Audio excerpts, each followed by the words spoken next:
Hello, and this is take two of Dad's Our Job podcast. This is a live stream. Um, please don't say it, fuck or bugger. But yeah, it is the end of the season, and West Ham finished it in good stead by defeating Ipswich 3-1.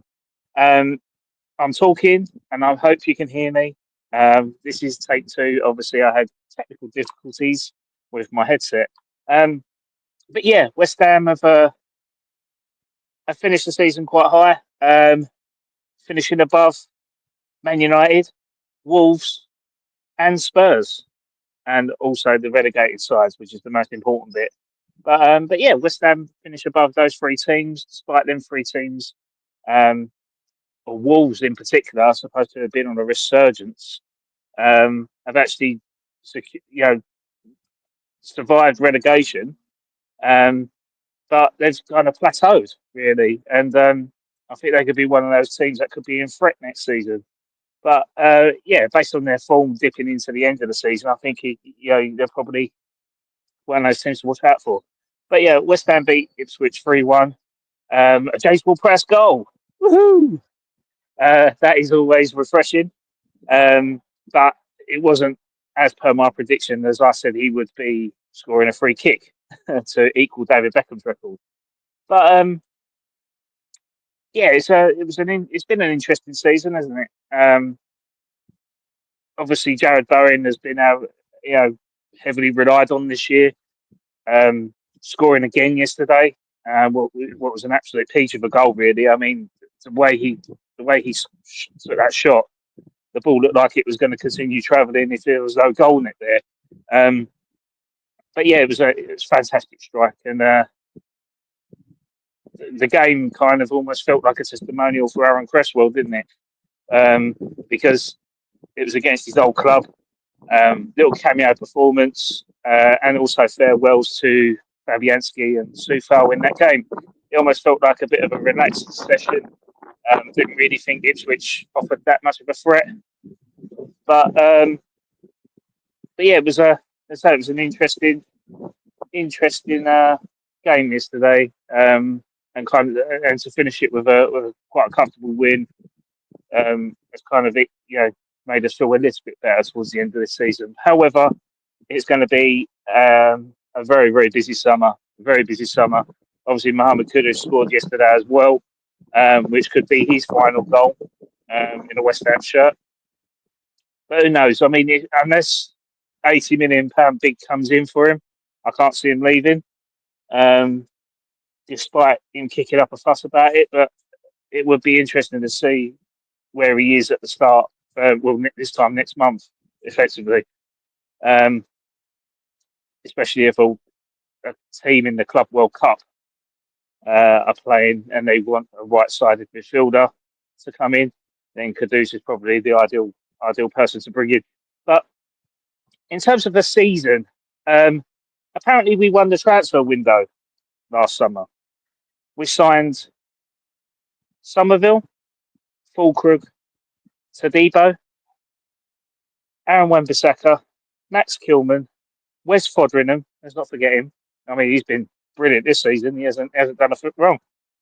He hasn't done a foot right because he hasn't played. I think who else we got? Guido Rodriguez, getting Jake Ward-Prowse back in off his loan deal that he shouldn't have never gone on to. Who else did we buy? Evan Ferguson on loan. I think that's about it. Yeah. Apparently we won the transfer window. Players were okay. The appointments were okay. But they're being managed by the wrong person. So before we'd even signed any players, West Ham had fucked it up. By having the wrong person in charge. So yeah, as predicted, it could have went either way for West Ham. We could have. Oh, no, buds. Come on, this way. Yeah, I mean, we could have easily finished top four with those players under the right manager. But as the latter was that we was lambasting in the bottom half of the table, struggling to get wins, struggling to get performances, letting in far too many goals. And Lopetegui was sacked in January, which is one of the predictions that I said earlier on in the season with the boys. Is that Lopetegui will work wonders, or it will fall flat on its arse, and that's what it did. But it's been a very, very troublesome season. This season should have been one of transition. This season should have been one of putting a lot of hope, building a squad to move forward with. And in fact, we've actually gone back significantly. It's going to be a very, very troublesome transfer window coming up, in my personal opinion, especially with 9 Premier League teams in Europe. The 3 promoted teams getting an extra £220 million in revenue to build on top of their informed championship sides. I think that's going to be hard. I think Everton, now they're under new ownership, now they've got this brand new stadium, I think they could be more attractive than West Ham in terms of a player going there, especially a rivalry with the Premier League champions Liverpool. It's going to be a tough one, I think. It is going to be a tough one. And obviously the only way West Ham can invest in new players is by selling the ones that don't want to be here, selling the ones that aren't going to fit into the managerial style of play. So I'm worried. I am worried for next season, based off this season, because this season should have been the transitional year where we'd only need fine-tuning for next season. And in fact, we need a massive overhaul, a huge overhaul. Obviously, you've got Lucas Paquetá, who's probably been our most box-crashing midfielders. Mavericks, someone who we relied on for a bit of brilliance. He looks like his career is up in the air at the moment. Don't know where he's turning, so he could be innocent. If he's innocent, it looks like he'll be sold. But if he's guilty, it looks like his career is over. So it's almost like a lose-lose situation for West Ham in a way. I mean, Paquetá is the exact type of player you need to build your squad around. Him and Souček in the middle of the park, in my opinion, and you build around it. But I'm hoping that what Graham Potter, Carl McCauley are going to do, and Maximilian Hahn, not forgetting him, I think that the squad needs trimming. It needs reducing. As stated in a press conference recently with Graham Potter, is that there's too much money sitting on the bench that isn't getting played. And I think he's alluding to the fact that Danny Ings sitting on 120 grand a week, not even making the bench in some games. And I think he's right in what he's saying. That those wages could go to someone else. That could boost five academy contracts moving forward. Yeah, but there is a slight glimmer of hope. Obviously, retaining the likes of Jared Bowen, James Ward-Prowse, I think, as unglamorous as he comes across with a lot of the fan base, I think that he is someone that does need to be kept, does need to be built with, because as much as it sounds great of having a massive major overhaul in the squad, you need to build it off stability. And so the players like Ward-Prowse, Souček, Bowen, Kilman. I know Kilman has only just come in, but I think he needs to be kept. That's almost like the basic spine of the team that you need to retain. But the hopeful side that I want to bring in is the academy hopes. Ollie Scholes stepping up and he's going to be a major player next season. He's going to be a major player for West Ham next season.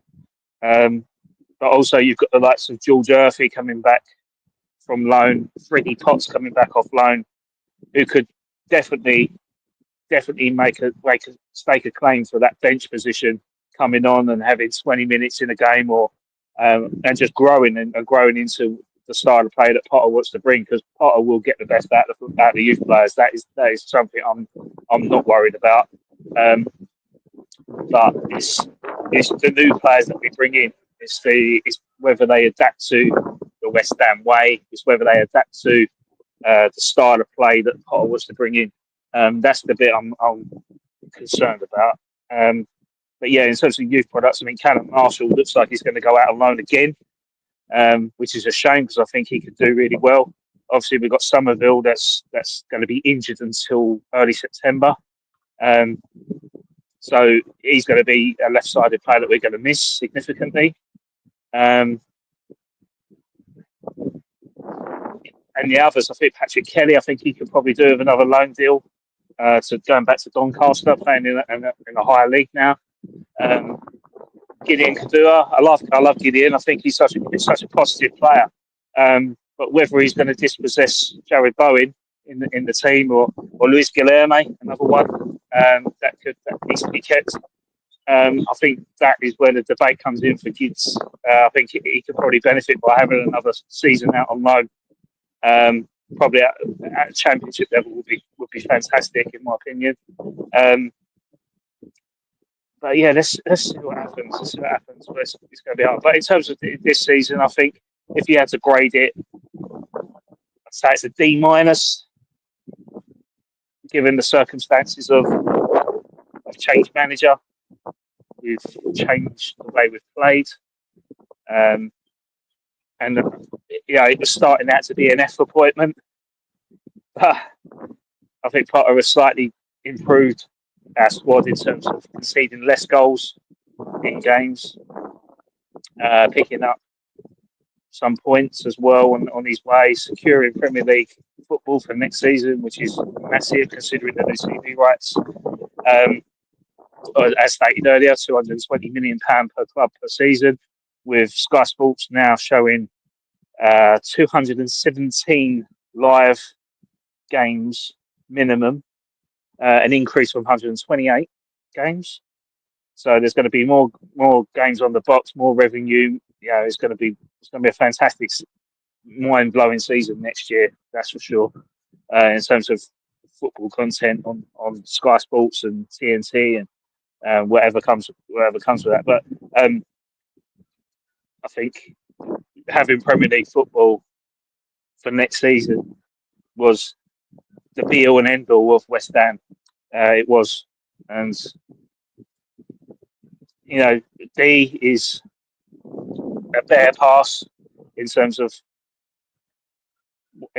achievements, but I feel like we're a season behind in where we should be, and that's down to the board really in terms of their decision making. I mean, if they went and got a pragmatic young coach in from the start of last season, I think it could be a very much different story for West Ham.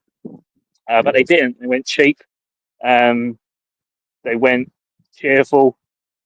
They went with, when they say they wanted a younger manager, I mean, getting Lopetegui in who's 2 years younger than David Moyes isn't exactly the type of move West Ham fans were after.